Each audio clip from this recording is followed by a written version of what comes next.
Yeah. Okay, let's go ahead and start this special meeting of Templeton Community Services District Board of Directors. Today is Tuesday, March 4th, 5 p.m. Call and roll call, please. Directors Bardonish, Here. Logan, Here. Mortensen, Here. Peterson, Here. and Tyrone. Here. Thank you. Public comment. Members of public may address the board on any items of interest within the subject matter jurisdiction of the board, but not on the agenda today. Any public wants to make a comment?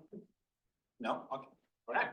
We go to business. All right, our business item is the strategic planning workshop. So we will go ahead and discuss our strategic planning 25 through 28 for water and wastewater. So we're gonna have the general manager get started, but before I turn it over to you, I just wanna thank our staff, our utility manager, Justin Black, and our district engineer, Lori Azim, and of course, our general manager. I mean, you guys have done an outstanding job. Just to see your vision and where you want this, the operations and facilities to go, over the next 3 years is amazing. And I'm very grateful that you guys did this for us and appreciate all the work and effort that you put into this. And as a board member, it just makes me feel comfortable to know that we have you guys as staff to be, maintaining our facility. So again, thank you very much. Appreciate it. Thank you. I guess we can go home now. Hey, I wanted to, we've given you a couple of handouts, tonight.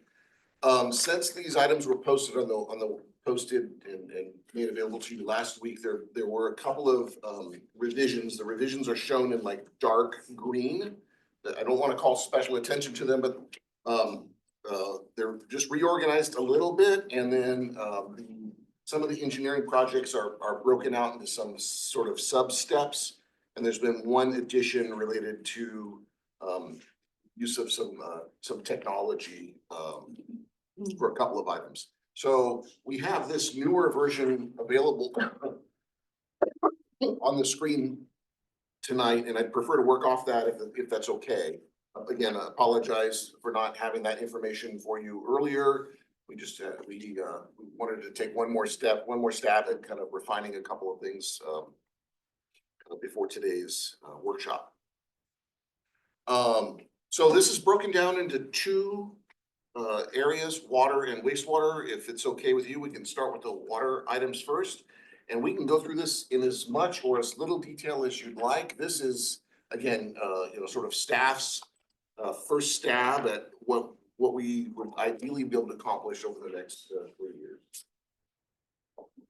All right, so we could go ahead and have you, just to get a general sense of for timing and things like that. Do any of the board members have any like major item that they need to add to this in terms of timing? So, okay, so, all right, so we good? All right, so we could go ahead. So, yeah, last time we spent some time talking about, so again, there's a lot of information on one sheet here, but the main strategic goal is listed on top. And I think you did spend some time a month ago with Parks and Recreation items, kind of refining that. And I guess I'll just read it and you tell me if do you think this reflects your vision for a 3-year goal for water. Provide safe and reliable drinking water to the community by proactive and efficient operation and maintenance of facilities, identifying practical solutions in enhancing water resource resiliency and exercising best management practices. And consistently meet regulatory requirements.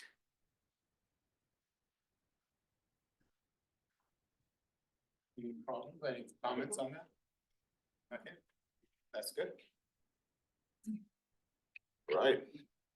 I think Justin did the bulk of the heavy lifting on that section. Yeah, that was actually, I was pretty impressed by that. I appreciated that.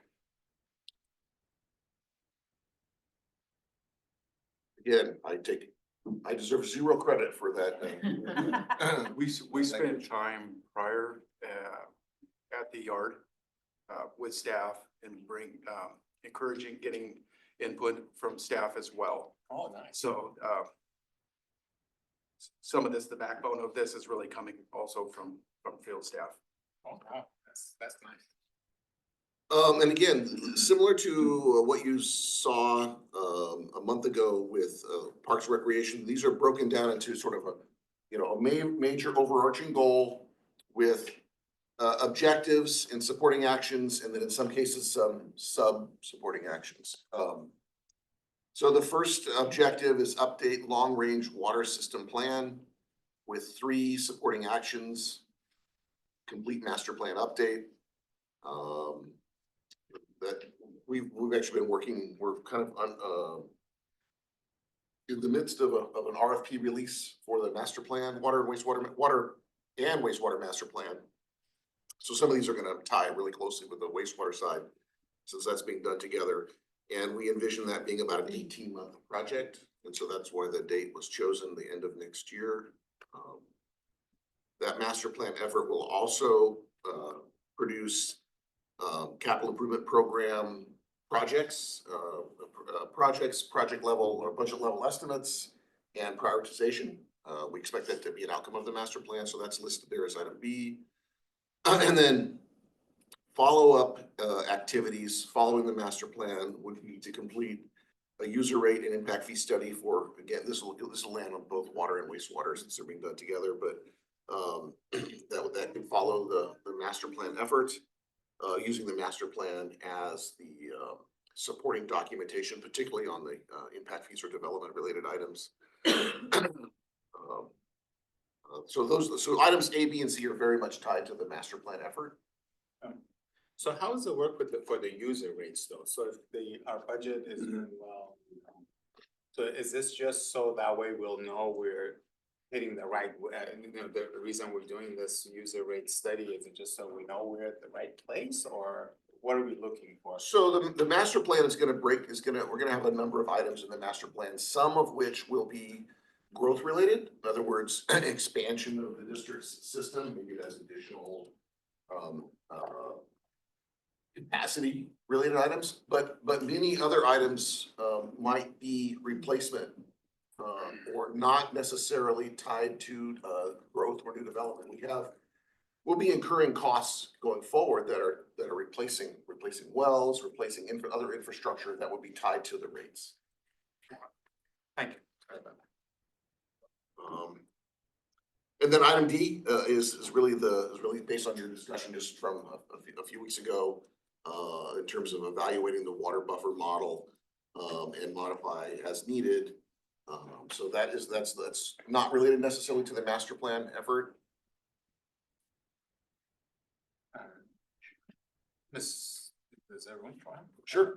Mr. English, would you like to come up and sit here in front with us? No, thank you. I wanted to listen in tonight. Oh, well, you've been more than welcome. if Listening, you- not can't- talking. too You much. can't speak unless you come up here. That's the reason he's back there. No, that's not. That's the only thing that we do. Okay, so you're done with the item D? Yes. Yeah, okay. So I noticed that you have the target completion January 26th. I don't know, I thought based on our conversation, we were gonna try to have this done sooner. Is it possible to move this date up? That date's there so that any revisions to the water buffer model would be incorporated prior to the next annual model run. Mhm. Maybe that's a busy way of saying it, but The annual update. yeah, the Yeah. annual update on the water buffer model. So, but this could be done ahead of time. Now, what you do with it ahead of time, I guess, would be up to you. It could be done earlier. We would want to make sure we could accommodate that work, you know, based on the other short, you know, items that are coming before you in the short term. At your last meeting, you directed the Water and Wastewater Utilities Committee to review the model, review the policy and consider recommendations or maybe make recommendations for the board's consideration. So that hasn't taken place yet.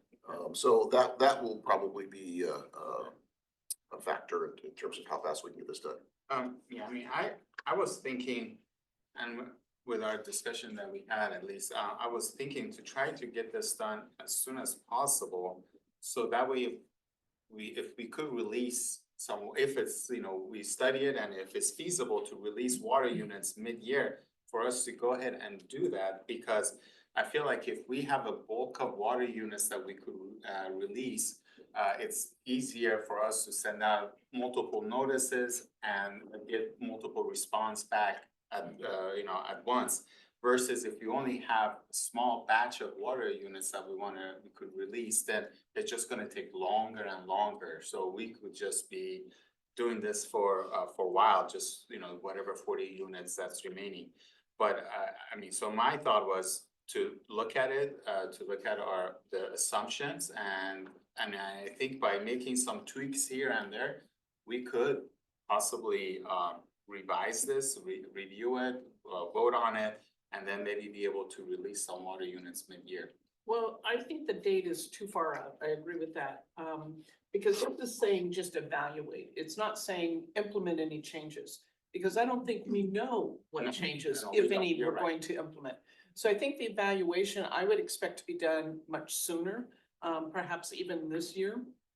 To see then if we do make those changes, what's the rollout of those changes? That then looks at what's the timeline for that, and how big of those changes are. So I would like to see this done sooner, an earlier date.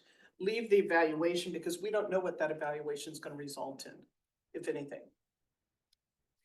Well, I think that. I think One of the We're talking about things- One completion. of the things we talked about in the committee is that we felt it's more important to get the RFP out. And the fact that you've only got two people here and they got a lot of work to do.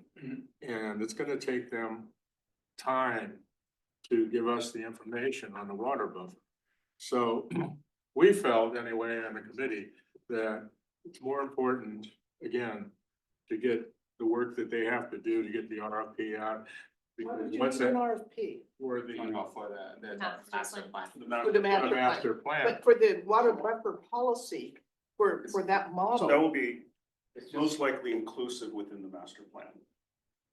Yeah, And and so within that, I mean, like, I am not opposed to releasing more water units. no, it's. I'm not either, but I think. I that- think on the ideas of Yeah. long-term strategizing what we release and how much and when is increased with when we have a final master plan. Now, if we're open to ideas of temporary, releasing some based on whatever associations we have to that, like that is up for discussion. I think that's a viable alternative to it. But to change any of our policies when it comes down to actual what our water buffer is, should probably wait till the master plan is completed. why? Because it's really looking at the existing policy and saying, what are the assumptions in that policy? But we're looking And whether or not those assumptions are still valid today. I think we're looking for some expertise that comes with the master plan, to provide that information for us. We And it's can, good, I'm sorry, go for it. it's gonna take staff time, I mean, that's the major portion.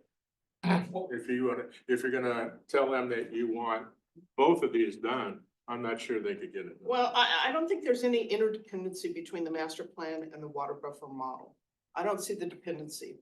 So the master plan, for the most part, it's gonna be an RFP process, and it's gonna be looking for that consultant, and you're gonna be working with that consultant. But it's not gonna be 100%. This evaluation of the water buffer, based upon our last discussion, was simply looking at the assumptions.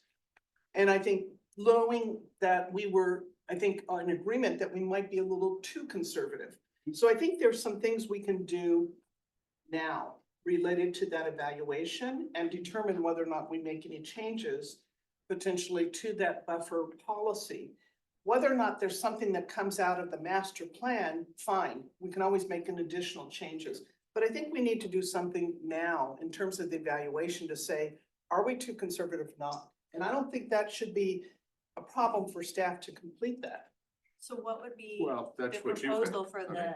for the new target date? Because it is already March and the target date Yeah. here is, So I was thinking sometime in June. Yeah, I would agree with Jim. We're not gonna have another meeting of, our committee until April. So that's gonna be, Yeah, so that would be fine. You meet and then you still have 2 months left. Again, it's not- Presented to the board. the same people have to work on this. Yeah. But this And isn't- we this have, is not, we have lived, I think, back in 2016, we've lived with this policy and it's served us well. I don't see what another few months is gonna make a big difference. I understand what you're saying, I even agree with it, but the fact is, I think that we should have the master plan, and that should be all part of the master plan. I don't think there's a dependency. What's the link between the master plan and the evaluation of our existing plus we policy? need to know, when we do this, we need to know what our needs are. I mean, if We we have have, staffing report back to us to identify whether or not they have potential person hours to work on both projects at the same time. I mean, it's not a project, it's just. Yeah, I looking guess at the question is what Yeah. exactly, defining what you guys are hoping. Yeah, we're If not, it's just evaluating and we're kind of The doing like, assumptions. here's the ordinances, here's what they say. And here's some potential things that could Yeah. change. exactly. I mean, that wouldn't take a ton of time, but if we're talking about reworking the whole model and all the spreadsheets and all the supports behind that, that's gonna be a longer effort. But- So, yeah. If we're not doing the larger sort of evaluation, how will you know if you can release more water units? If all you're doing is examining what assumptions may be a factor in the model, that won't necessarily tell us if we have more water units to release at that moment. No, I mean, Not at that moment, but when she runs the model, it'll tell us if we say currently, what, 575 is the gallons per day that we Right. use. And over time, it's gone from 375. 300 to 430 to 570. Yeah, so it's increased. I know in my household, I don't use 575. My husband and I do not even come close to that. So is that the right number based upon what's the average household in Templeton? So can we? So If so we that. change that factor, that will change the buffer model when it's run. And that will change it in your Excel spreadsheet to say, oh, there's Right. now greater capacity. So that could then be implemented sooner. Yeah, it's. A little so- more so involved. in Let me, the actual gallons per day determination is expected to be a master plan outcome. So what you just described, I wasn't envisioning being able to do that analysis as part of the buffer model. The way I had envisioned the review was to review the assumptions with the committee, determine the, risk tolerance on the various assumptions. Some have greater long-term impacts than others based on how you might manipulate them. And then come back again to the committee with utilizing their input. Ultimately, if there are changes to the assumptions, we'll have to rebuild the model. That's okay. The board can adopt a updated policy if the committee makes recommendations and those recommendations are ultimately accepted by the board, then we would have an updated policy. I don't know, it depends on which of the assumptions change, whether or not that'll be done by June or not. Really just sort of can depend on how sophisticated the model assumption or the revisions to the model assumptions are.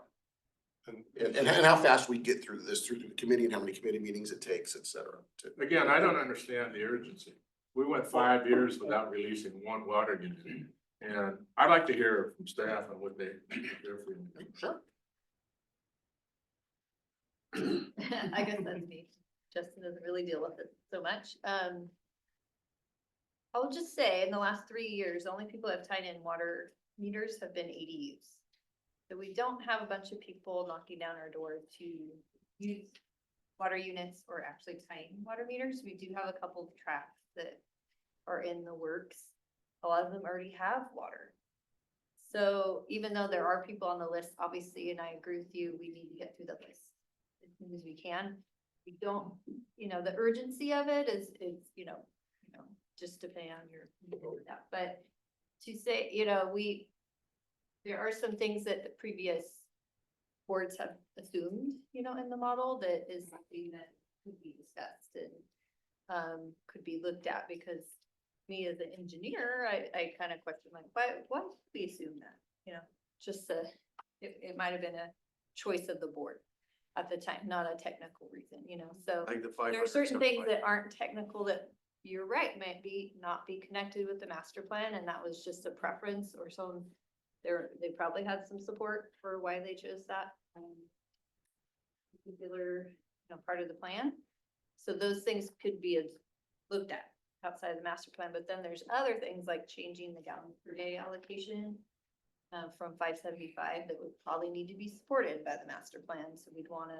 No, not really, because this buffer policy is just our own study, is our, is, what we basically are, how much risk tolerance we have. And at that time, we chose to go at the maximum possible amount, so it doesn't even have, I don't think it has anything to do with the master plan, it's just, it's our own policy, our own risk tolerance that we put in. And we kind of kicking ourselves right now, because the more water units we're selling, we're putting, all those water units, we're putting aside water at the maximum allowed amount. So it's like, we're kind of hurting ourselves, like all these additional 200 water units are at maximum amount of water that we're setting aside for them. So it just, that minimizes the amount of water that we have available. So we do need to look at this sooner than later.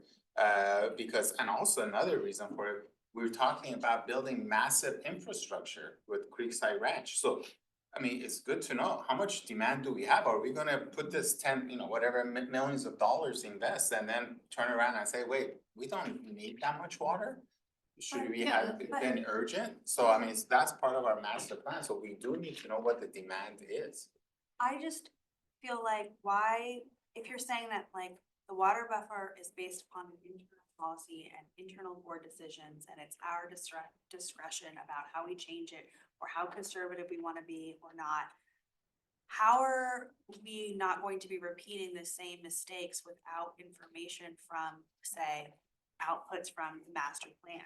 Right now, we would potentially just be making a decision just as past boards were. So the assumptions could be as ill-founded as they were then. Well, the master plan is not really related to this policy, but I do like an average. we did the It buffer does like a policy. comparison with other, cause we're talking about commercial as well. So this Yeah. isn't just Commercial, residential. but we have that So- information, the average amount of water usage and things like that, we have that already. We did that with our rate study, so we have all that information. From the previous rate. Yeah, study. yeah, so like we could get that again. So- Yeah, I guess I would just say, if this is something that's really pressing to you, we absolutely can do this nearly as fast as you can dream up, as long as we can allocate, as long as you're willing to move around some of the other projects so that we ensure that we can meet those expectations. If you And then want this done in we June, need to get it done. we can have it done. We'll get it done by June if we wanna Yeah, and just to touch upon your comment, Chelsea, is that what's different now is that when this buffer policy was originally created, we didn't have any history. We now have history, and we also now have the east side wastewater coming over to be treated, which has given us more available water units. So that's what's making us question to say, is it really the right assumptions based upon where we're at today? Because now we've got some track records, we've got some history. And it's probably something that is gonna change 5 years from now, maybe 3 years from now. It's something that's gotta be constantly looked at to say, are things changing? What's changing? And, do we have the right assumptions in our model? And since it's been a few years since we've looked at that and a lot of significant changes have taken place, I think that's what's prompted the desire to look at these assumptions. And I don't think it's dependent upon the master plan because this model was created without the master plan.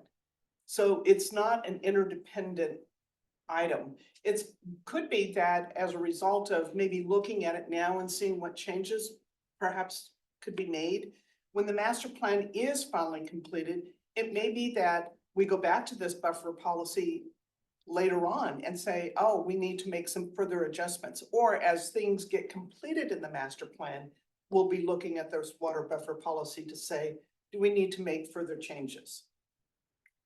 So Actually, just one second, let me just go to public, please. Mr. English, did you want to make a comment on this? I was told by Wayne that I can't say anything. Don't say it. since when do you listen to me? Yes, I do have a comment though, cause I don't listen to him, but, I would encourage the board not to create the new wheel. That policy works well.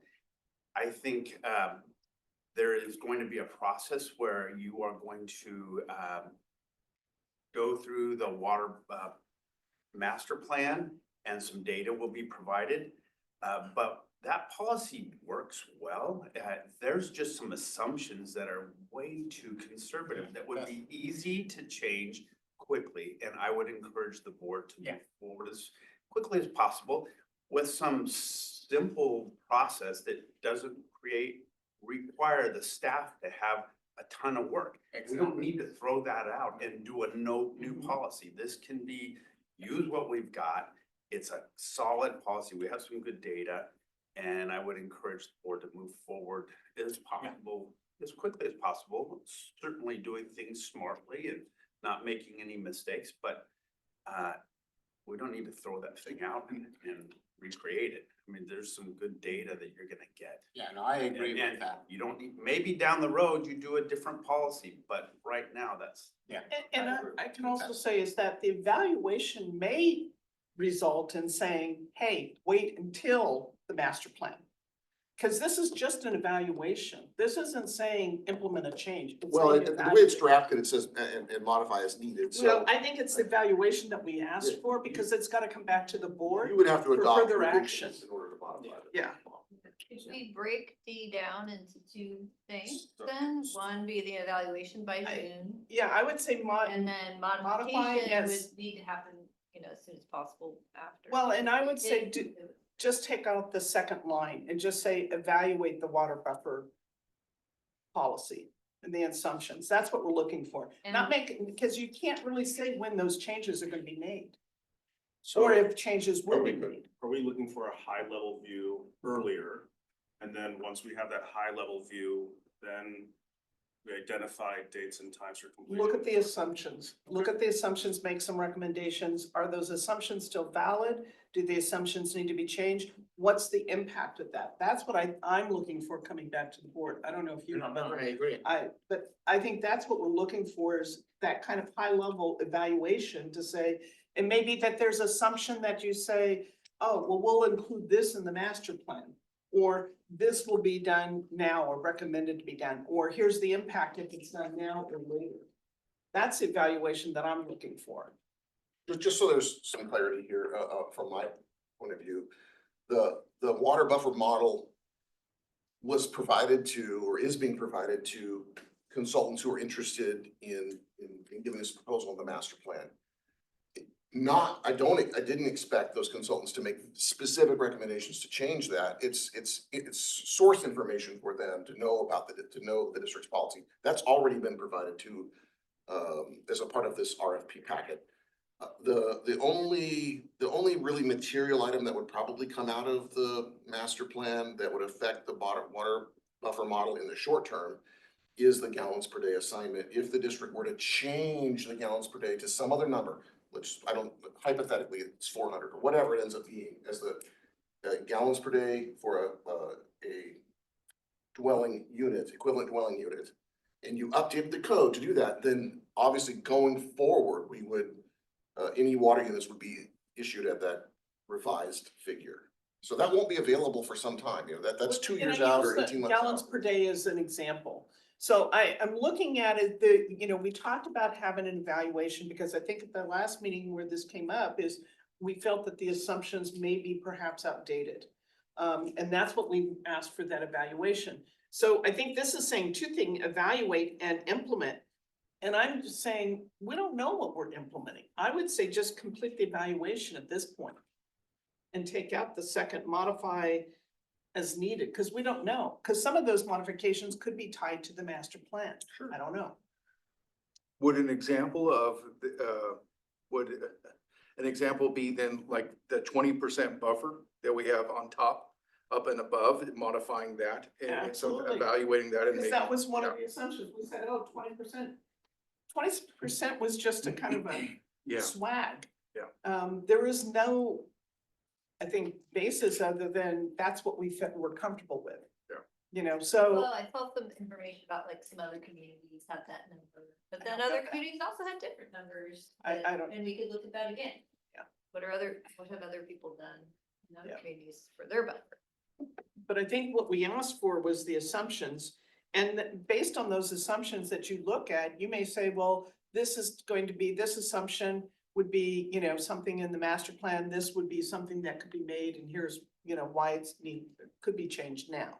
So is there consensus then to just reflect the evaluation in the draft strategic plan and provide a shorter term date? Keep in mind, you know, you're probably not gonna be adopting the strategic plan until May, based on the pace we're going through now. That's fine. We have other items that are already in the works. Is your expectation then just that this will be an evaluation only at this point with a mid-2025 date? That would be my recommendation. We're I not don't doing any know. modeling, just looking as an evaluation. Yes, And then based on that, we'll decide where we want to go. yeah. Okay. Sure. Okay, So are we good with the changing it to June? Is that what we're looking at then? that's what I'm hearing. And you're okay with that? So we have April. Well, we're gonna, as we go through this, we may have to slide some other items to make sure we have enough time reserved. What other items? We'll go through these items. Go into the next page. All of this work is, so it's not other items before the committee, the other items that the staff has to, That's what I'm talking about. yeah, all of these pages. I mean, I think we should be aware of what you're gonna put aside to do this.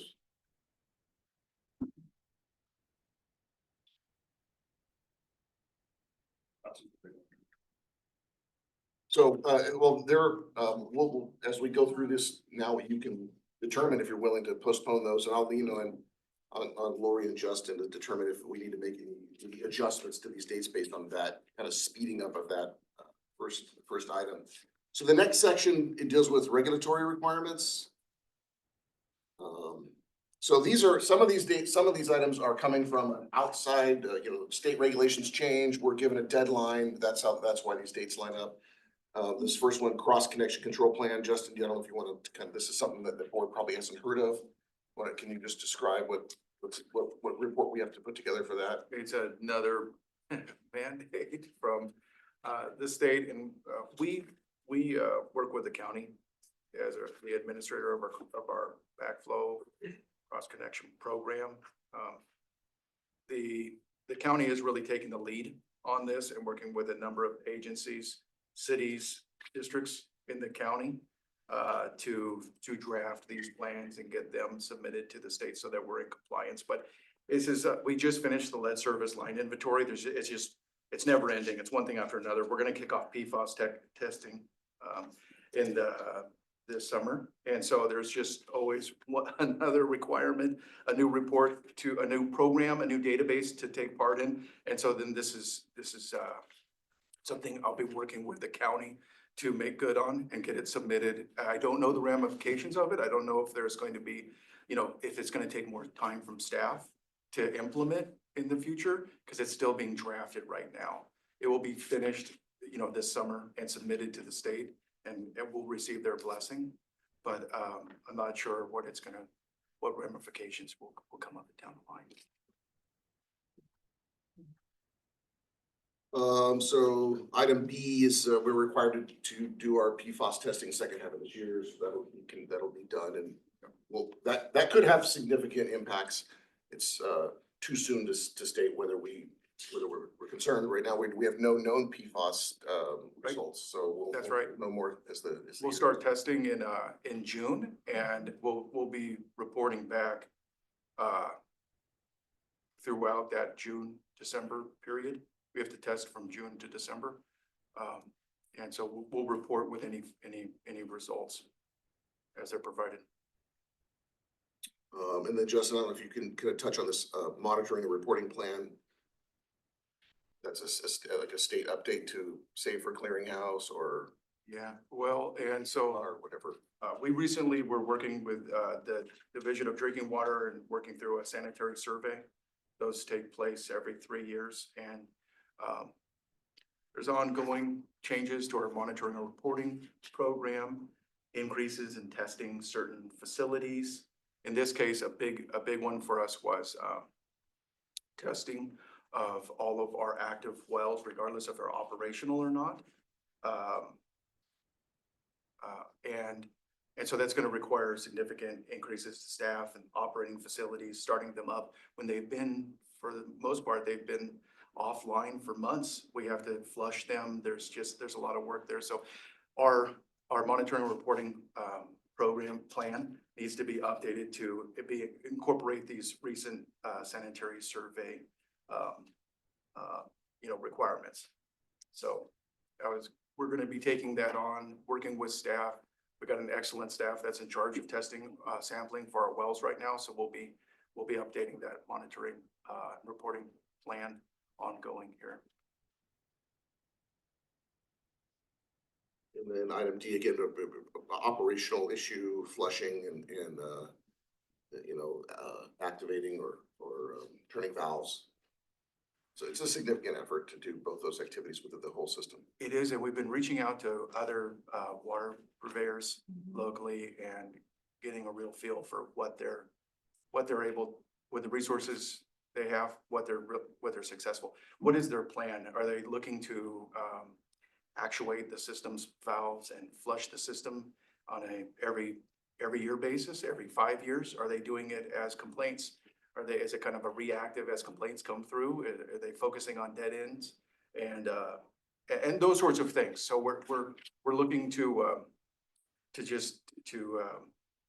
reach out and kind of solidify how we operate the system, how we conduct preventative maintenance, how we flush the system so that we provide a safe, product for our customers and mitigate issues before they even happen. So, but within reason, we don't want to be out there opening up our system and wasting a bunch of water down the streets when it really doesn't have value. So.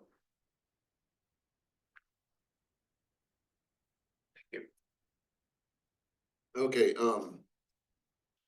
item number 3 are, these items are shown in green now. They're not necessarily new, but they're more flushed out, or some more details have been added to the version that, or in addition to the version that you saw that was posted last week.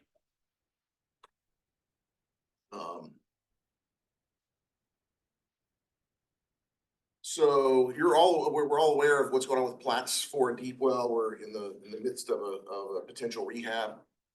That's that work's ongoing or happening as we speak, I hope. Yep. Today. Anyway, Started. Yep. So we hope to know the results of the effectiveness of that work by April. That's why that deadline, that date is so early, because that work's already been awarded and that work's going on now. And if in fact it's able to be rehabilitated, there'll be some urgent work to try to get it back online. So this is like when you talk about what needs to happen if we really have to wait for the results of the rehab to determine how we're going to actually do the physical repairs on the well, where the bowls will be set, what size column pipe to order, et cetera. And then we'll have to rush to get a request for quotes out to actually install that well. Our goal would be to have that back up and running by this June, or our peak demand period. So that's one of the items that we don't want to, losing a couple months is like losing a whole year. We need that well in the summer, and we don't generally need that well any other time. So if we were to lose 2 or 3 months there, we essentially lose a whole year. So this is a pretty high priority to us. I wouldn't want to see that date get pushed, that June 2025, to try to get that well back up and running.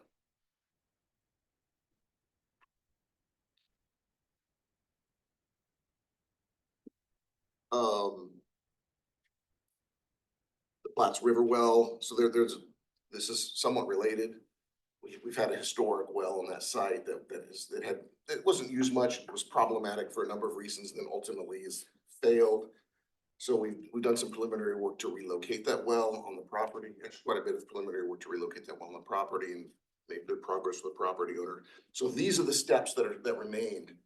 We've got to get design of the site improvements, award that consulting work. And then issue another formal bid packet for the construction of the well and then ultimately complete it. And those are that's anticipated to take about the next year, a little over in the next year to do those steps. And it's a little bit dependent on what happens with the well rehab on the Platts 4, because those two wells are envisioned to operate together. That river well being a potential blending source for the deep well if rehabilitation is successful to ensure we don't exceed arsenic standards. So again, kind of a high priority for district staff to be able to move forward on this. On this river well project. Question, how long is the RFP release for? For what project? For the Platts River well? Was it So for the, RFP, we usually give 3 or 4 weeks, depending on how complex it is. For the master plan, we gave 4 weeks, and for something like this, it would probably be a 3-week. And then, awards for that, for the design won't be issued until December? No, that would be, so there's like a dash complete, so it probably should say completed. Final design, December, final, so- maybe take away the word award. So and the just say- first, so there's there's a little bit of background on our purchasing policy, so we anticipate that the final design of Platts River well replacement will be less than our need to go out to RFP. Okay, So we're gonna go for what we call an informal bid. got it. So that's a lot faster. So Okay. you- That So- formal request out, that takes 2 to 3 weeks, and then the award is a little easier because we already have done a budget adjustment for this particular project. So this one's set up a little bit, more set up to be able to move further along in the design, but when construction comes around, that's gonna be the full RFP effort. Where we have to go out and post it and, have. So long the meeting. design, goal 2, award final design complete, that That is like kind of slash complete, so But we it- award the it, design and itself then the should be. design continues until it's completed. I think we could just make that say complete final design. Complete final design. Yeah. Just take out the award. With the design too, then the technical specs are realized. And then, moving forward with the going out to bid, the bid package is prepared Yeah, and And it has all that. in- yeah, I was just like looking at the, That makes more sense, yeah, clear. And I would just comment too that we probably want to put replacement up there. Maybe. We already had a Platts 2 river well, which failed, now we're replacing it, so it'll probably have a different number. Just the details.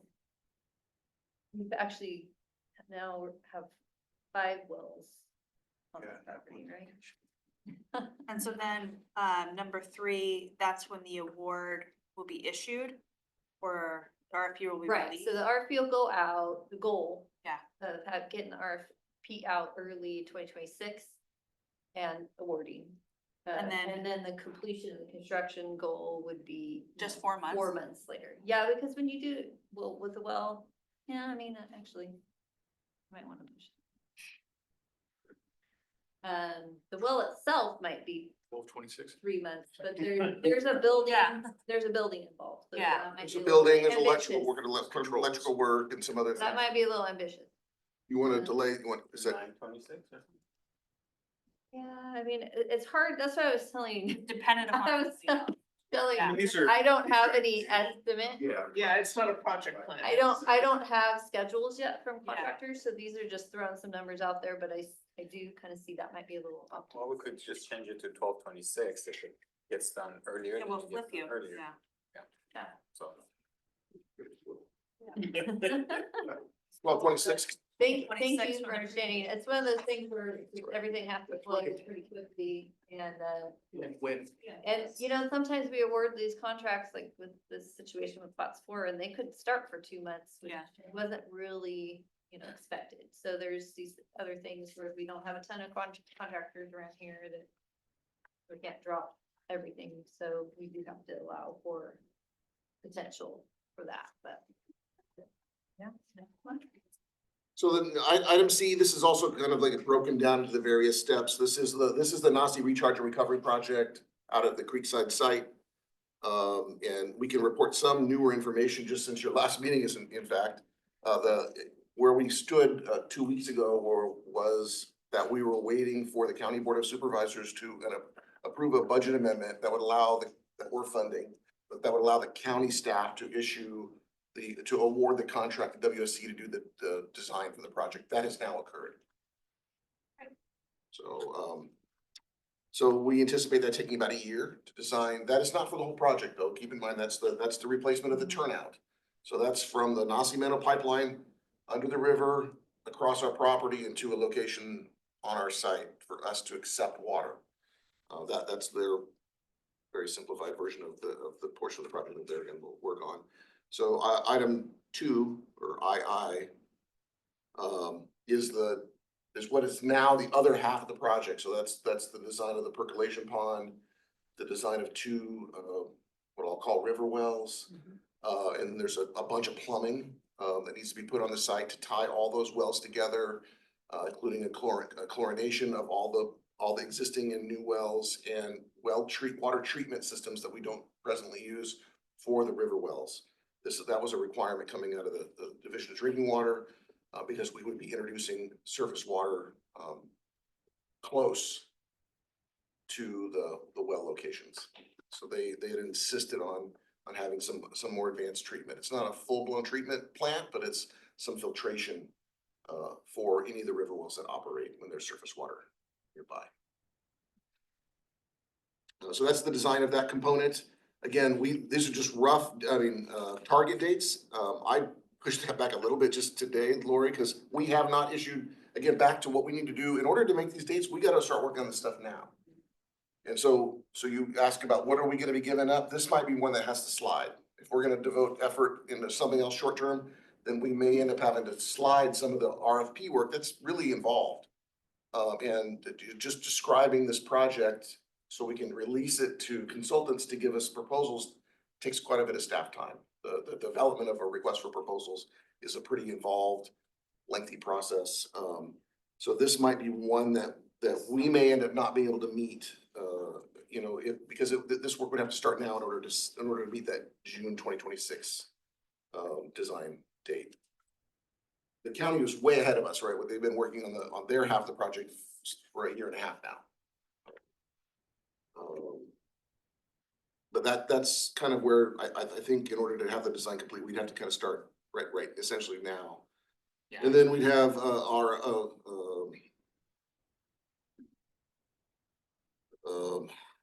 and maybe this is something I should have flushed out with Lori beforehand, this RFP for construction, this is the release of it, this is the beginning of the actual, getting bids to build. It'd be a public works project to construct that half the project.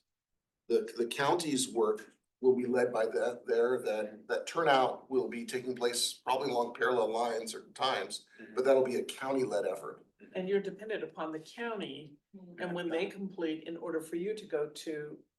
Not necessarily, it doesn't make any sense for us to be ahead of the county because we won't really use anything, but I think that work could probably take place, We could do it in a coordinated way. Yeah, they're really Yeah, just but kind of ultimately, until they finish the turnout, we wouldn't be able to receive water, which would be that date, the complete construction date, which our goal would be end of 2027, so that in 2028, we would potentially be able to, according to our water buffer model, have that additional water. Well, that's what I was gonna ask you. Okay, I'm sorry, when, end of 28, you said? So 12/27 would be the goal to have all this think that's basically realistic. Yeah. complete, Is and that- then by 28, we see the results of. Do you think that's the beginning realistic? results. Do you think that's realistic a little bit, or is that Well, the pushing it county- too? Tina had done quite a bit of work on what, like, the specs were required on some of these things. It depends on if we can find the consultants to quickly do the designs for us. You know, I it- mean, it's, the concepts are there, it's just finding, you know, getting into that detail of what he was talking about, finding these folks that can do like the specs and the plan progress. okay, we'll just, Um, I guess we could So, leave. I mean, it is, I think it's optimistic, but I think, you know, from what I gathered in all of our meetings, this is a priority for us to move forward as soon as we can. We can always, you know, we have these points of like, we finished design, right? Mhm. And we get a cost estimate and we realize, wow, this thing costs a lot more than we thought. We come to the board and we talk about, you know, how we're gonna fund it, and then maybe we have a pause because we need to decide, oh, like you were talking about earlier. It's absolutely critical at this time to move forward, or do we wanna wait and funding opportunities, or, you know, maybe we still haven't heard from FEMA and FEMA's still a possibility. And so there's points, you know, along the way that we can kind of pause and be like, okay, now do we want to move forward?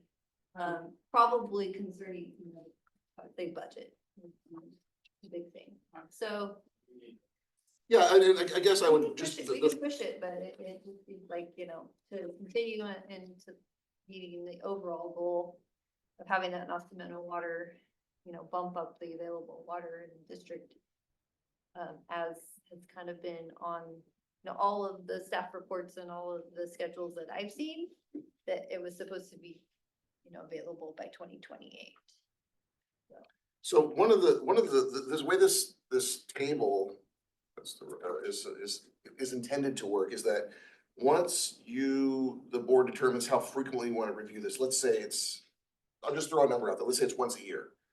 And you adopt it, let's say you adopt it in May, the following May, this will be reviewed. And at that time, all of these, you'd have staff input, okay, what do these dates have to shift, or what is recommended to shift? Then we would update the target completion date and note that, and this will be a living document. Yeah. So you shouldn't, you shouldn't wait until 12/27 to know that it did or didn't happen. Yeah, that's fine.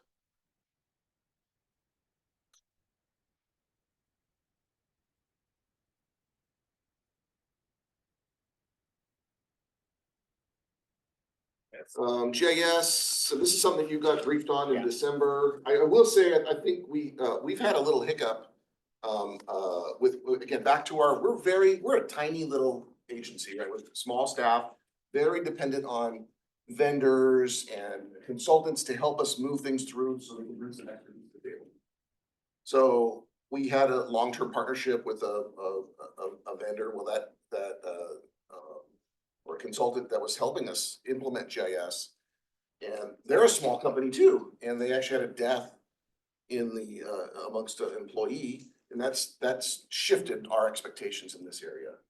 Because there's not 100 people who know Templeton system who can just jump right in.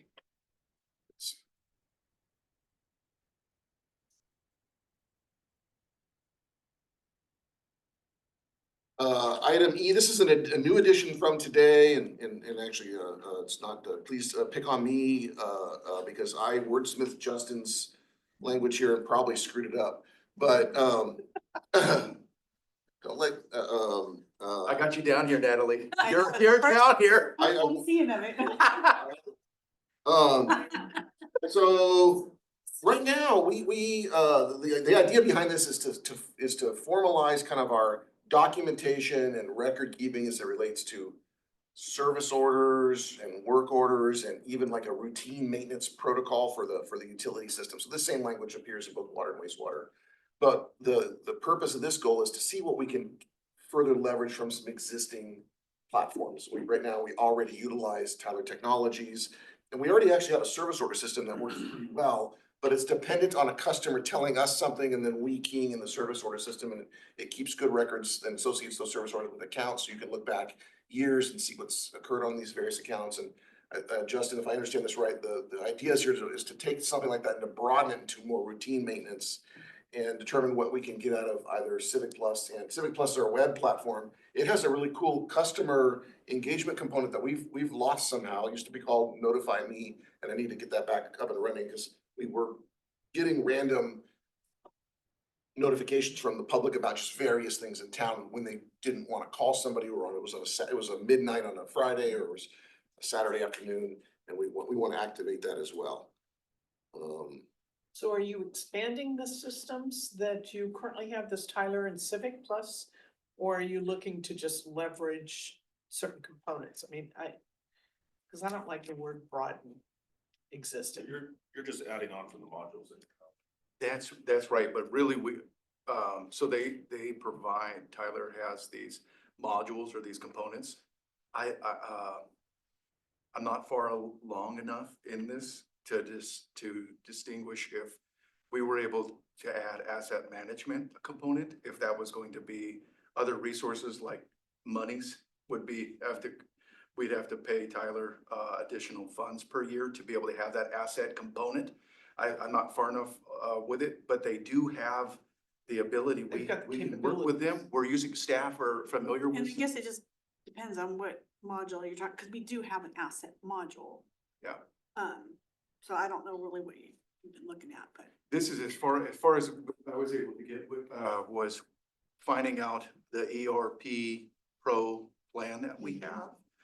And then all of the things that we could be afforded.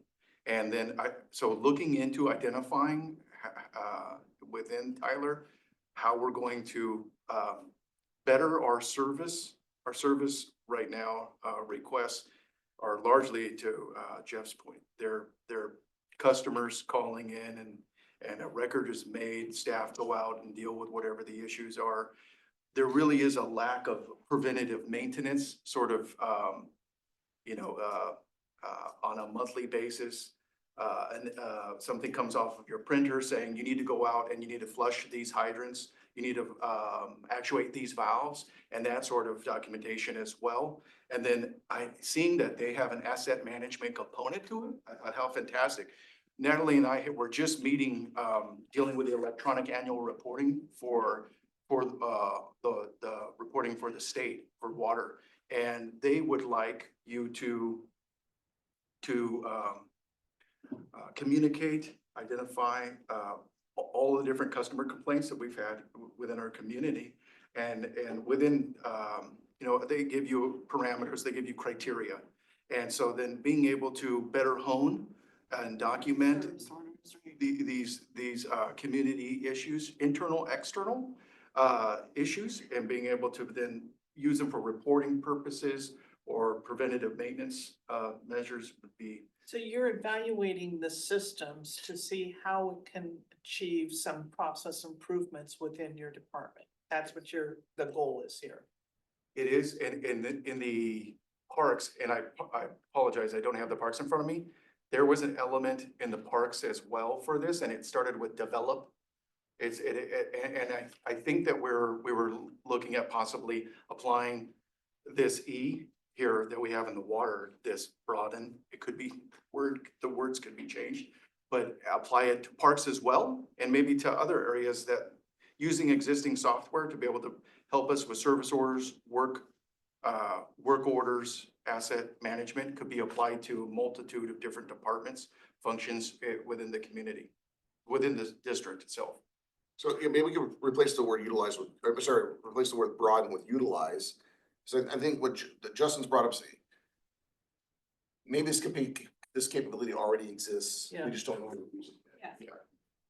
If not, then if we needed to purchase another module, then we would, and then we would just have a yearly fee. Yeah. So I know that Tyler has both modules for service and work orders for internal and external. They also have modules that are asset-based for internal assets in a different regard than necessarily preventative maintenance assets. That's a different module that would happen. And that has the integrations within Esri so that individuals will be able to get their print-ups, their maps, their job duties. It streamlines the automation rather than doing it Like a manually. workforce management system. Yes. You had even mentioned workflows sort of. Well, workforce management system. That's what you're really looking for. You're looking for tracking kind of what comes in, and you're gonna track it to say, where's it at in the process? Great management tool. Yeah. And as far as the timing goes, that date was looking back at the parks, what had been previously brought before you in the parks. That was consistent with something along those lines. Do we need that kind of time to work through this? No. Okay. That was, making it more consistent with what had been, brought previously. All right, okay, so we'll just. So it's really evaluating and leveraging existing enterprise software applications to whatever you've got up there. Yeah. Internal and external service order systems. And however else you can just make process improvements. Because once again, it's gonna come out of cost and ongoing. Oh, yeah. So I mean, modules, some are going to be of financial benefit to us, while other modules may be great to have, but costing. Yeah, well, and also, training and getting the necessary equipment to operate this stuff, right? We're not, we're, we're So not- this is not- the end date of the whole. Yeah, it is. It is like, oh, we found this and we Yeah. can implement it, we're live. This is the live. Early on, I saw it as identify and implement, Yeah. but it's if there are gonna be costs associated with additional modules, that changes things and trying to, Oh, there will be. and and get approval in future. Yeah, it would require budget actions, and so these items would come into you in interim steps. Item F is somewhat related, in terms of incorporating that asset management to existing enterprise software and GIS. And GIS, we're just, again, tipping our toes in the water right now, maybe not even quite there yet, with GIS, so that's why it's separate a little bit later.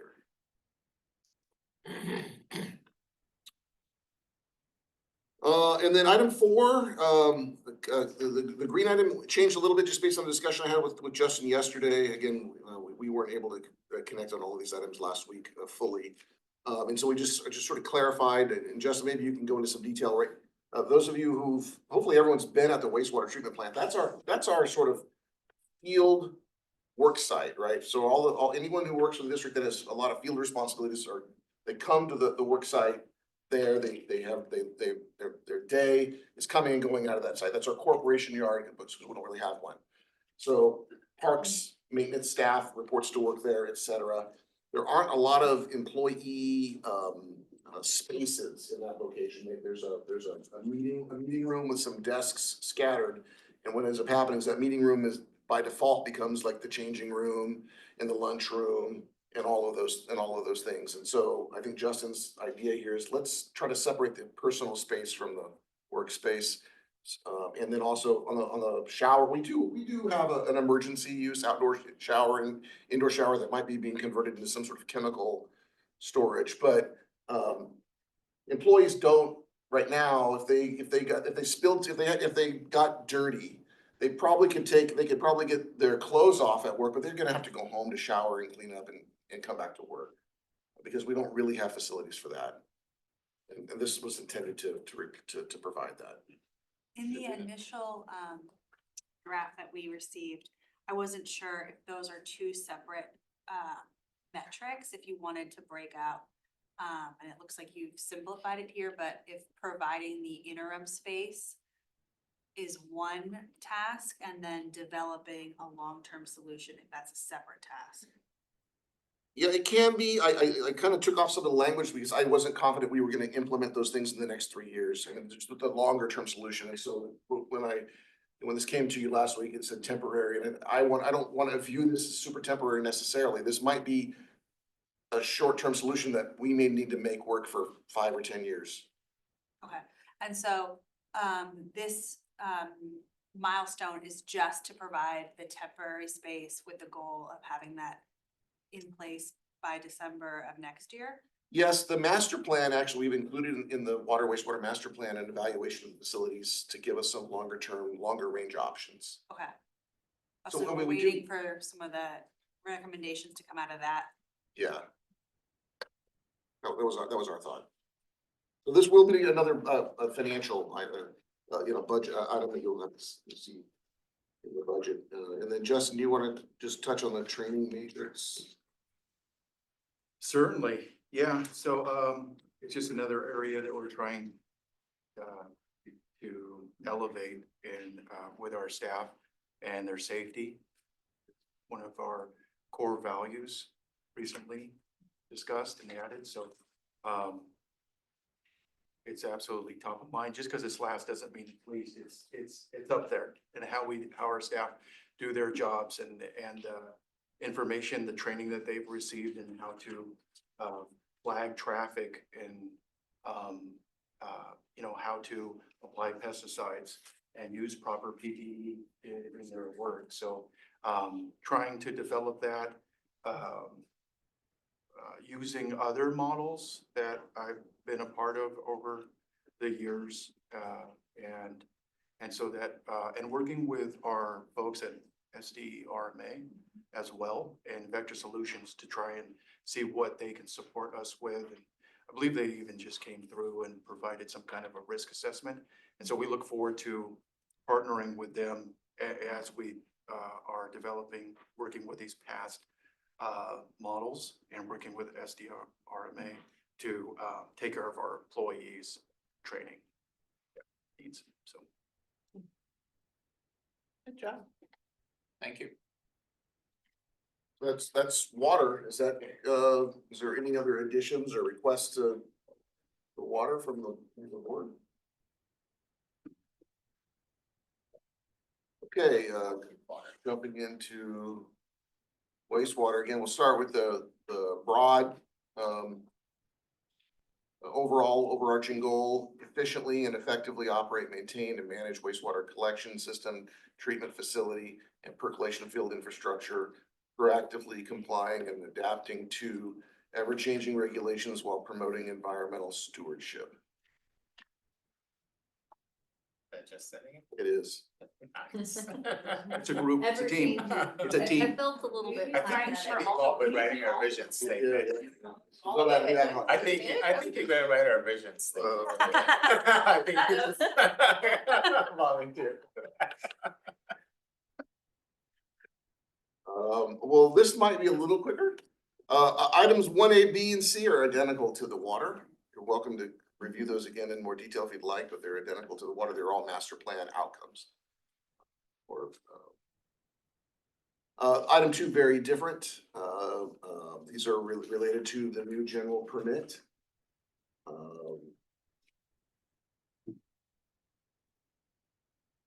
Justin, can you just describe, because I don't know, we've talked about with the board, what the climate change adaptation plan is likely to include.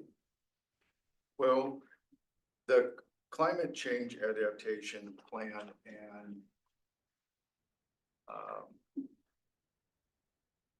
I apologize because I thought there was also with that, was there not an line item for updating our manual? I'm not sure, our operations manual with the wastewater treatment plant. Either way, both of those two plans, the climate change adaptation plan and the our operations manual, how we operate the wastewater treatment plant, have to be developed, updated. We have an operations manual for the wastewater treatment plant, but it's outdated. Significant changes happened, we all know, in 2019, and so certain ponds that are noted in the 2008 design plans for Meadowbrook show ponds that are supposed to be used for storage. We're using active treatment of the wastewater. And so those manuals will have to be updated. Regardless, the Regional Water Control Board requires it as we're being enrolled into the new general permit, both of those reports. There's others, and we were blessed. We have monies allocated in our budget to work with consultants to be able to work through some of those plans. So we appreciate that as well. I still don't have an update we don't have an update for the general permit, as the Regional Water Control Board has not reached out to us still to date with any sort of draft permit, but both of those. So these dates are placed under the assumption that we get those, or that we get the new permit issued in the near term. Yes, we have the expectation that it's coming. So should we be, Justin, are we missing something really in addition to item A? We should be like, there should be like, Operations. there should be a B that says update operations manual for the wastewater plant. That's correct. Okay, so So, okay, so is this the same permit that, when we had the flooding and everything that happened, the state came and said, okay, you have 5 years or something there for, you know, but we have to start adapting to a new permit situation. Is that the same Yes. thing? It is? Yes. But I thought that was gonna cost millions and millions of dollars. Oh, it will. Yeah. So where's, so. I know it's how it will. Yeah, it sounds odd, but we're still in those initial stages where they gave us a notification and, you know, that we needed to apply and we applied. June, the end of June 2023. Okay. And we're still in this kind of limbo phase, waiting for the Regional Water Control Board to come back and issue us their draft, permit. So that's gonna be in the master plan then. So the Yes. master plan is gonna address what, how much is gonna come, is needed, and then that's gonna be part of the rate study. Yeah. Yeah, so when we receive that draft, permit, we'll kick into high gear, with consultants dealing with those updating of these certain plans and reports that we have to make good on. But we'll also be, to your mentioning of the 5 years, that's probably tied to a TSO, a time schedule order, so we'll be applying for a time schedule order. And that doesn't necessarily have a 5-year limit, but as long as I believe as long as the Regional Water Control Board sees that we're making steps in good faith, making progress, hiring consultants, looking at design. At the end of the day, we need to be looking at a cost-effective way to try and meet nitrogen limits. And at the end of the day, there's other things, but that's kind of how it's gonna roll out, and we're still waiting for the Regional Water Control Board to come to us and ask, and notice us with our new draft permit. Sorry. Mr. English, did you have a comment to make on that? Yes, I would, thank you. One, I just wanted to impress upon the board how that permit change could be very potentially significant in our community, depending on what those requirements are with the permit Water Resources Board. It could be significant. I appreciate what staff is doing to try to minimize those costs and be cost effective, but I'm not sure how we would, if worst case scenario, we're looking at $1 million, which we probably will anyway. How are we going to afford that? And so are we thinking of long-term wastewater?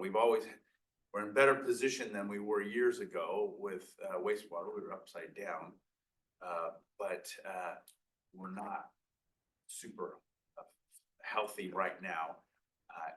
We're going to need some kind of financial strategy to deal with that inevitable cost. And some communities are looking at tens of millions of dollars for these facilities. We do not have we can't afford that. And so how do we get out in front of that? And I don't know what the answer is, but that financial piece may be something for us to take a priority to look at now, so that when the inevitable comes, and I don't know what they're going to tell us, that we have a plan in place. It's going to cost the residents more money. In the end, it's going to cost our residents more money. Minimizing that and doing things now that would limit that may be something that we could focus on in the nearer future. So those are my comments. Thank you. So what So can if you be, just scroll down to number 5. Address would be budget good. shortfalls by pursuing funding opportunities. We push that to the end. Obviously, we can start now looking at funding opportunities for the potential changes. The master plan and incorporating this analysis of the wastewater treatment plant into the master plan was one of the key steps that Tina and Justin were working on at the time when she left. And unfortunately, when she left, and her ability to go out to RFP and push that, you know, for the 6 months when there was no district engineer, didn't really move forward. So now, you know, with this master plan, that's one of the main goals. So as we find out more of like what we actually need to budget for, then we can go out more aggressively looking for funding for it. Unfortunately, like, you know, Jeff kind of alluded to, is that a lot of these communities around us are dealing with the same problem. Yeah. That these, you know, higher level of regulations are requiring changes to their wastewater treatment plants that are really hard to, fund. We were both at City of Atascadero, and, their wastewater treatment plant has probably tripled in cost since they started the conversation. And part of it, you know, because they weren't pushing it very fast, but, you know, just being aware of what we're going into, through the master planning effort, and then looking for those funding opportunities, I think would be, you know, one of the highest priorities for me, in this whole next 3-year process. And Justin, obviously, you know, having to implement them. Through the master plan, I believe that we'll realize some as well, kind of, Oh, they were gonna do some research for us too. Oh, that will rise to the surface, but, you know, there's limited options with, like, for instance, SRF loans, state revolving fund. Yeah. There's low interest loans and those sorts of things. Oh, Making sure that the options that we, you know, when we're evaluating options, we're looking at options, we're realizing these options and making decisions of how to best take care of the community, the costs associated with those options. We want to really, we want to do the best job that we can in limiting the cost to the community and to the ratepayers. Off of the master plan, developing the CIP list and then taking it through a rate study. Yeah. Is, you know, a part of what we're talking about here, the kind of how the sequence of things. And so, but keeping the costs, they are significant. It is significant. So are we gonna have opportunities for grants as well? And other communities? It's possible. There was one that Tina was able to acquire in redirecting our wastewater flow. You know, there are some out there and things are changing all the time. There may be other opportunities for us in the future. One at the end of the day that seems to be kind of for sure, I don't want to say sure. Sometimes there's big projects in the state that end up monopolizing the funds for state revolving fund. You know, there's USDA, but there's other sources that we can look into, but. So are we gonna like have consultants to help us with that part? Sure. Yeah, like grant writers or Yeah, whatever. absolutely. Yeah, and I think Okay. that's a wise thing because they obviously can Yeah. look further afield than we know. Right now, we don't have a well-defined plan, so we don't have a well-defined budget. Yeah. So, but in all likelihood, you should be prepared, or you should expect to issue debt to finance a significant capital improvement and use rates to support that debt. Yeah, I would not Cost expect. effective. And low interest loans. Yeah, we were able to get an SRF loan before, and we would be eligible for that again, although it's kind of painstaking and challenging. But, you know, if there are new statewide bonds, that those sometimes produce new grant funds, those kinds of things might be available. But for the most part, agencies like ours that are having to implement significant wastewater improvements are using debt service to finance those improvements and then charging their customers more to service that debt. So And it would be irresponsible of me if you walked away from here thinking that wasn't what you'd have to do. We will absolutely be in that position. So I mean, so this June 28th, is that then too far out, or is it possible that we should expect these things happen before then? It's really more of an ongoing I think demand. part of these questions would be answered with the master plan and they'll actually summarize, here's the projects, here's the estimated costs, and here's some potential funding. Actually pursuing, you know, the grants and the funds Because would be based on, you know, we gotta go forward with some of the design of them, and then there's different kinds of grants, right? Some want like a shovel-ready project where you design the whole thing, it's sitting there ready to go, or some will help with the actual design. So there's different kinds of grants. So obviously, we're gonna have to go through a design effort for any upgrades that would need to happen, so we could find funding for that, grants or, you know, other low interest loans, and then when we actually go to construction, there could be a different opportunities, so there's kind of gonna be multiple steps to the effort, but, yeah, I think we'll, by the end of the master plan, which we anticipate to be 18 months from now, or plus or minus, we'll have more information on where we stand.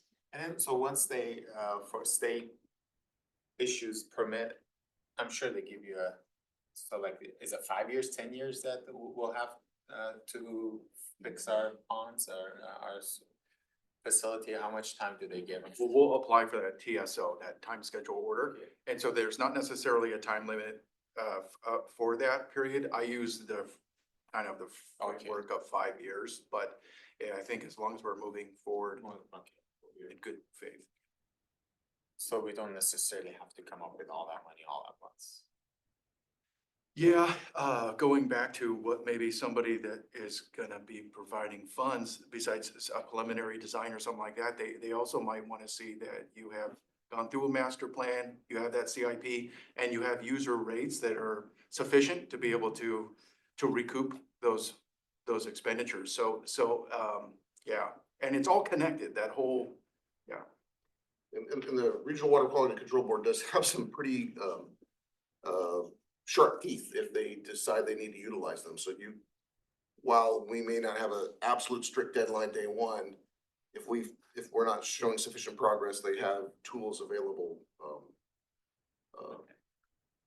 to enforce those regulations on us. Do we have any idea about when we will receive the draft permit? We were told in the fall that we were to expect it any day now, Okay, so, so. Which fall? and then have our other similar, like a Tuscadero or Paso, anybody else have received their draft? We Yes, have the draft from City of Atascadero. We got that a couple months ago, so we have an Have a little idea bit of inkling, what's yeah. coming. Yeah, It- we probably would be similar.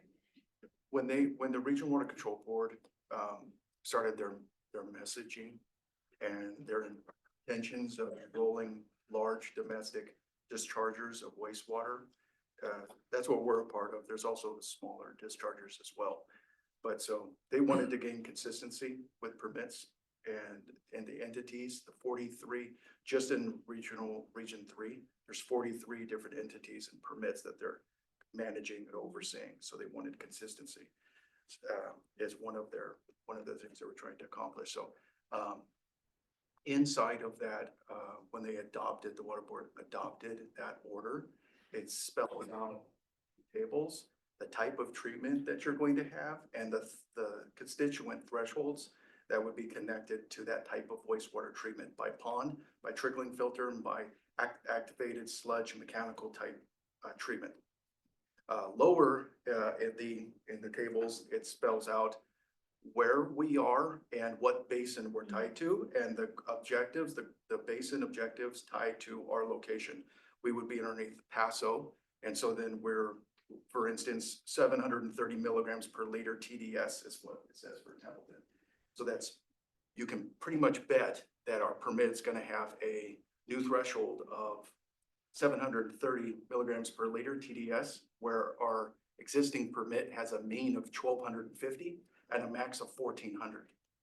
So, but those are issues that our wastewater treatment plant will never be able to meet. We'll never be able to deal with those types of constituents. And so we'll need to deal with those out in the field, deal with them from a source control sort of view endeavors. So. One other thing, I don't know if it's part of this or not, I remember hearing or we talking about the level of salt that they're gonna require, and that's going to be like, none of the facilities around here are gonna be able to meet that, but so they were gonna try to see if they could have a regional approach into getting to that point where they could, meet the number that they're asking for. So is that part of the strategic plan here? Is right now, is there any regional effort trying to look into that right now, or are we working with others? Folks are trying to be as creative as possible to keep costs down.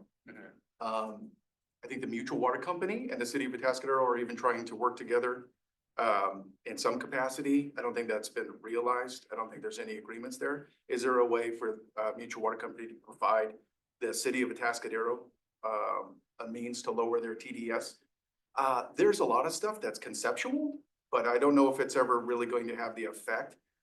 Usually so the way that it's taken place is 2 years ago, if we were gonna talk about dealing with TDS chloride and sodium. And I mentioned a second ago, the 730 milligram per liter TDS. Those three constituents are kind of just, they're interwoven, they're tied together. When you're talking about salts and you mentioned salts. Yeah. So it'd be TDS, chloride and sodium. They're looking at those three constituents. And so, you cannot treat for those with any sort of cost-effective, practical sort of means. It's reverse osmosis is the way that you treat for that. 2 years ago, 3 years ago, if we would have mentioned, well, then that means we're gonna have to build a $10 million reverse osmosis plant on the back end of a wastewater treatment plant to discharge water into the ground. They would have said, you know, you may have received a response of like, well, great, well, however you need to do it, just comply. And so then I have been encouraged more recently, the response with listening to how Atascadero's experience, because we're talking with our neighbors, north, southwest. We're asking them how this process is taking shape. And so then possibly now it's further groundwater monitoring. Maybe it's dealing with soft water units, commercial, those sorts of things, rebate programs and limiting things out in the field because they understand possibly that, you know, it doesn't make sense for communities to have to pay our users to have to pay for, you know, a $10 million reverse osmosis system on the back end of a wastewater treatment plant to just put right back into the ground, you know. So do you think we'll need to look at water softeners and things like that? Yeah, I mean, if we can jump back up to where we were, because we were kind That of follows. above 3, I think, we were just above 3. So that was that item D, kind of Yep. looking at developing our source control, you know, even further. We try to target some of these constituents or the source of these constituents, whether it be our users or our wells. It's our, Which as far as TDS is concerned, it's our source water Our often source water. occasionally exceeds that limit already before it's used by anybody. So our source, some of our well water has TDS that is at about that level initially. And that was the same case at Atascadero. It was the same way. That was mentioned at their board meeting when they were adopting the general order that oftentimes the water purveyor is supplying the public Right. with water that has constituents.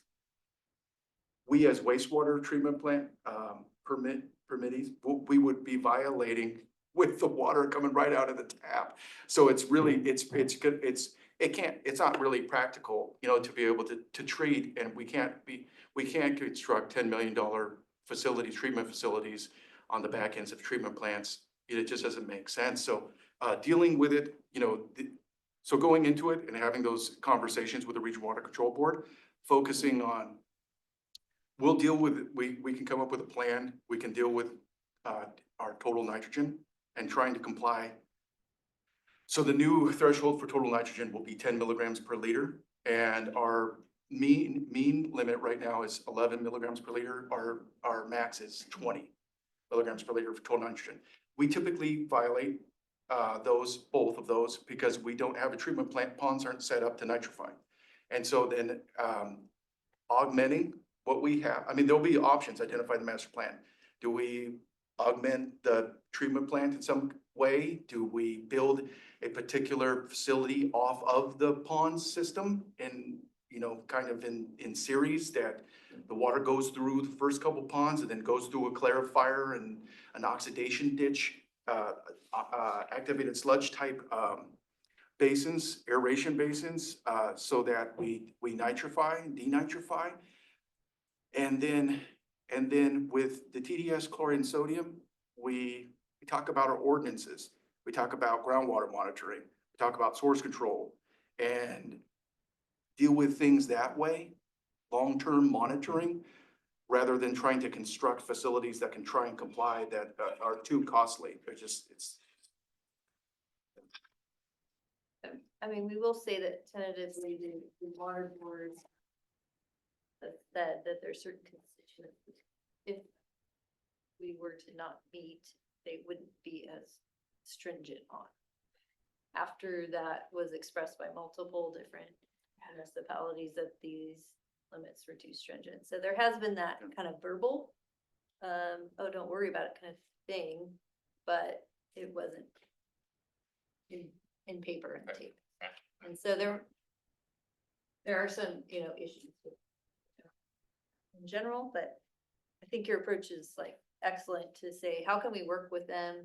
And what's our plan, to do our best without causing our, extremely expensive project that we can't support really with our small community. Perhaps down the road, the basin plan will be revised, but they have, so far, they've been apprehensive to take that on.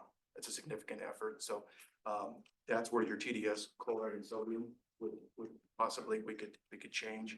And so they've been reluctant to move forward with any of those, but that's kind of our plan.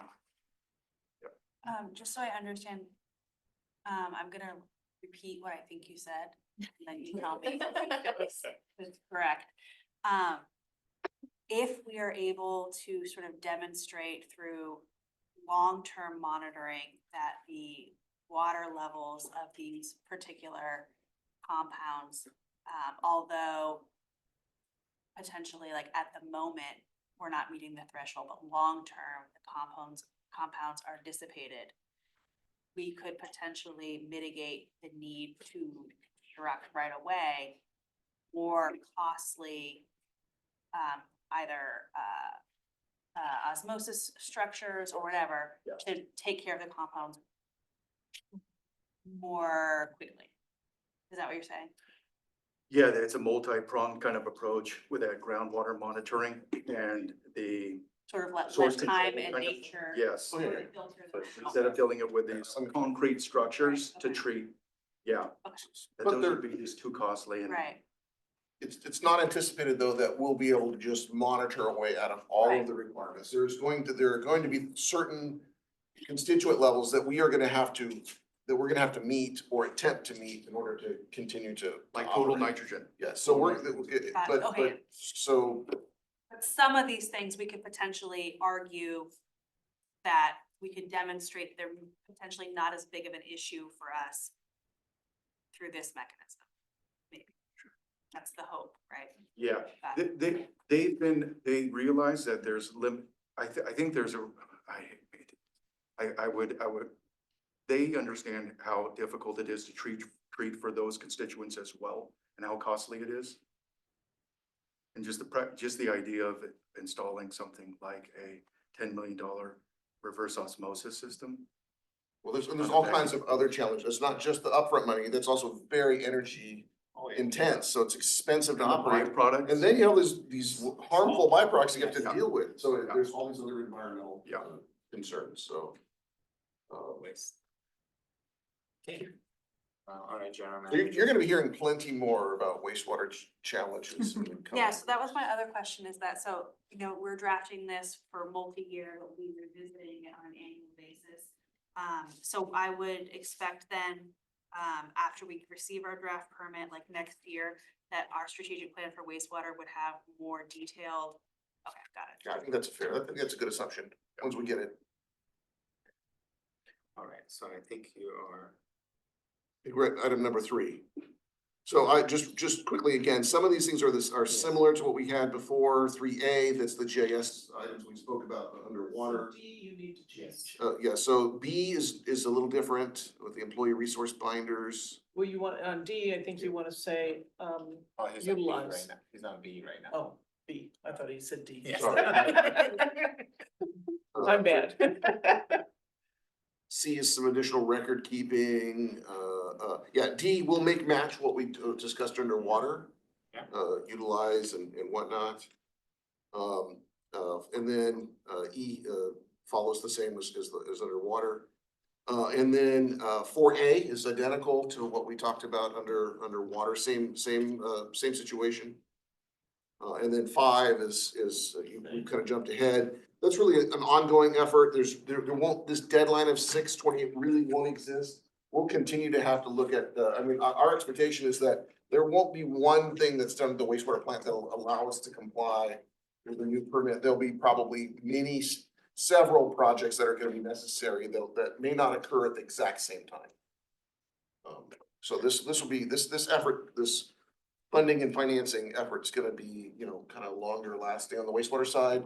I think, Jeff English spoke about this well, a little earlier, and just so all of you have this picture, the wastewater fund, both on the capital side and on the operations side, has always been very challenged. You know, 12 years ago, we had a big deficit, wasn't a budget deficit, it was a cash deficit. The wastewater fund was underwater. And through a couple of successive rate adjustments, we've been able to pull it out, and we now have a little bit of cash set aside, and we have a fund surplus on operations for, you know, $500,000 kind of thing. That's great, that's movement in the right direction, but it's not gonna get us to, it's not gonna service the debt on some of these projects that I would anticipate we'll ultimately have to do. We'll explore all these other options, but it's, I think you shouldn't expect us to be able to come up with grant funding to make all this stuff go away. Even very impoverished communities cannot pull together enough grant funding to do that. Their rates are going up too. So on the capital side, again, the growth related items, the district has really never gotten very far out of the hole. Some of these issues date back to the early 2000s when debt was issued tied to new development. And as we collected development impact fees and wastewater, those were used to pay down that debt. And so we never built up any sort of fund, any sort of balance in the capital account. So while it's better now than it was 5 or 10 years ago, it's still incredibly modest. So that's why when we talk about things like attacking the next bottleneck in the collection system, we don't have enough money to even do that. You know, there's a limited amount of resources in the wastewater fund. And so this fiscal issue, you didn't see this on the water side because we're really set up quite differently on the water side, and the wastewater side, we're really challenged. Are we able to use money from the water fund at all, considering that you mentioned that some of our source water is above the threshold that they're looking for? So if our source water is not good, I mean. So money. yeah, well, I don't know about money, but so let's just say, I'm gonna bring up like kind of sort of a hypothetical that I hope never happens. Let's say that we get hit with these TDS threshold and there's no room to work and there's enforcement on that side and we have no choice but to meet them. We may decide that it's more cost effective to treat the source water at the well site to a better level than treat the wastewater. Yeah. And if you did that, then you'd have that would be a water treatment on the water side. But again, you'd be treating something like 3 times the amount of water than you would in the wastewater sites. We're dealing with some, up to, maybe averaging year round 1.5 million gallons a day or something in terms of water delivered. And we're treating on the wastewater side right now 400,000 gallons a day. But maybe more predictable though, right? It would be, yeah. I mean, you have predictable, maybe that would. So, I mean, but we're looking at, I'm sure we were looking at those options. and that's exactly what when Justin spoke to the potential partnership between Atascadero Mutual and the city of Atascadero.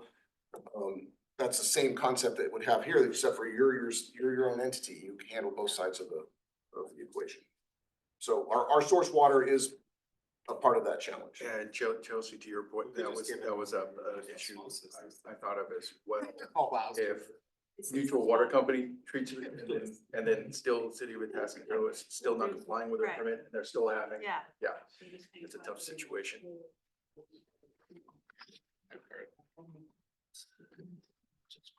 So are there other, on this wastewater side, are there other additions or, I don't think we made any big changes. I think we're talking about adding, an item 2A1 or 2, we're gonna add something in there to deal with this, the update of the operations manual that maybe we dropped off.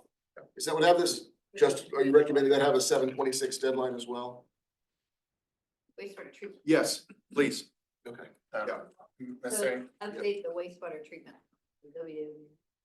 Mr. English, do you have any comments, suggestions, recommendations on the wastewater side of our strategic plan? I do not think, I did wanna, acknowledge and thank the staff, Justin, Lori, Natalie, Carrie, impressive, team of work, so thank you. Jeff's not bad either. Thank you. I'll take it. And ditto. Married man, that's a compliment right there. We got 20 minutes? Well, let me just make sure, board members, any comments? Each, okay, all right, well, go ahead and I'll adjourn the meeting.